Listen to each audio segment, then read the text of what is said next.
ระยะนี้ไปติดตามที่งานวางแสดงสถาปนิกและวิศวกรประจำปี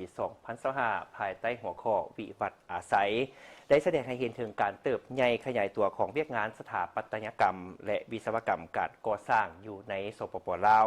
พิธีได้จัดขึ้นในวันที่21 ตุลาคม 2025 ที่ศูนย์การค้าลาวไอเทคการวางแสดงสถาปนิกและวิศวกรประจำปี 2025 ภายใต้หัวข้อวิวัฒน์อาศัยเป็นเกียรติเข้าร่วมโดยมีท่านสอนไซศรีพันดรนายกรัฐมนตรีพร้อมด้วยภาคส่วนที่เกี่ยวข้องท่านเล็กไหลศรีวิไลนายกรัฐมนตรีขออภัยท่านเล็กไหลศรีวิไลรัฐมนตรีกระทรวงโยธาธิการและขนส่งกล่าวว่า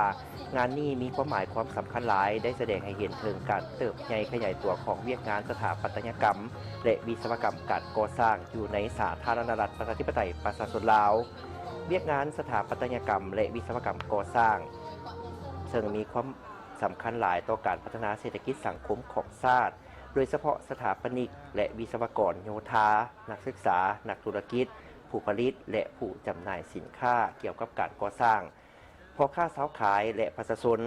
โดยมีหลายกิจกรรมเช่นการจัดเวทีสนทนาได้เปลี่ยนความรู้ทางด้านวิชาการเกี่ยวกับเวียกงานสถาปนิกและวิศวกรรมโยธาเพื่อให้ทุกภาคส่วนที่เข้าร่วมในงานได้เรียนรู้และเข้าใจต่อกับเวียกงานดังกล่าวและมีการวางแสดงภายใต้หัวข้อวิวัฒน์อาศัยหรือ Living Forward โดยมีผู้ประกอบการหลายภาคส่วนเข้าร่วมงานวางแสดงสมาคมนักประพันธ์ลาวได้จัดพิธี1 วันสั่งตั้งสมาคมนักประพันธ์ลาวครบรอบ35 ปีก็คือวันที่22 ตุลาปี1990หา22 ตุลา2025และแถลงข่าวผลการตัดสินรางวัลซีไรต์ประจำปี 2024-2025รางวัลวรรณกรรมใบน้ำของประจำปี 2022พิธี1 วันสั่งตั้งสมาคมนักประพันธ์ลาวครบรอบ35 ปีได้จัดขึ้นในวันที่22 ตุลาคม 2025ที่กรมวรรณคดีและพิมพ์จำหน่ายโดยมีท่านนางจันเพชรคำฟองหัวหน้ากรมวรรณคดีและพิมพ์จำหน่ายกระทรวงวัฒนธรรมและการท่องเที่ยวท่านท้องใบโพธิสารประธานสมาคมนักประพันธ์ลาวทั้งเป็นประธานคณะกรรมการตัดสินรางวัลซีไรต์และแม่น้ำของพร้อมด้วยคณะบริหารงานสมาคมนักประพันธ์ลาวบรรดาศิลปินสาขาวรรณกรรมนักประพันธ์นักกวีอาวุโสหนุ่มน้อยและสมาชิกสมาคมนักประพันธ์ลาวเข้าร่วมสมาคมนักประพันธ์ลาวได้รับการสร้างตั้งขึ้นอย่างเป็นทางการเมื่อวันที่22 ตุลาปี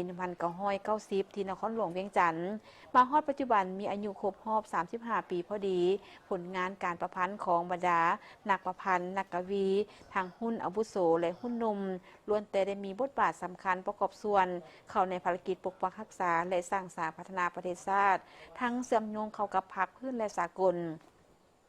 ท่านบุญทวีกลุ่มพพันธ์นักกวีรางวัลวรรณกรรมแม่น้ำของห้องเลขาธิการสมาคมนักประพันธ์ลาวทั้งเป็นผู้คนขั้วเฮียบเฮียงปื้มประวัติศาสตร์ที่มีชื่อว่า35 ปีสมาคมนักประพันธ์ลาวได้มอบผลงานปื้มดังกล่าวจำนวน20 หัวให้สมาคมนักประพันธ์ลาวสำหรับผลงานนวนิยายที่ทรงแข่งขันชิงรางวัลซีไรต์2024-2025และรางวัลแม่น้ำของประจำปี 2022ในรอบสุดท้ายมีจำนวน12 เล่มหรือ12 หัวเรื่องซึ่งผลการตัดสินมีดังนี้ผู้ได้รับรางวัลซีไรต์ปีประจำปี 2024แม่นทานปัญญาพันธะพาณิชย์จากนวนิยายดอกไม้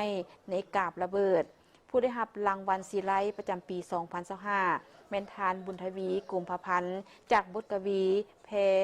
พันลายมือเพพันลายจากปลายมือแม่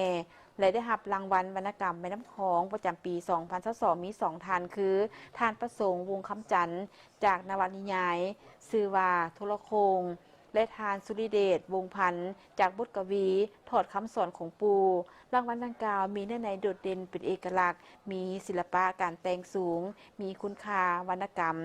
คำศัพท์สำนวนภาษาเข้าใจง่ายกระทัดรัดโดยได้รับรองเป็นรางวัลชนะเลิศซีไรต์ปี 2024-2025และรางวัลวรรณกรรมแม่น้ำของประจำปี 2022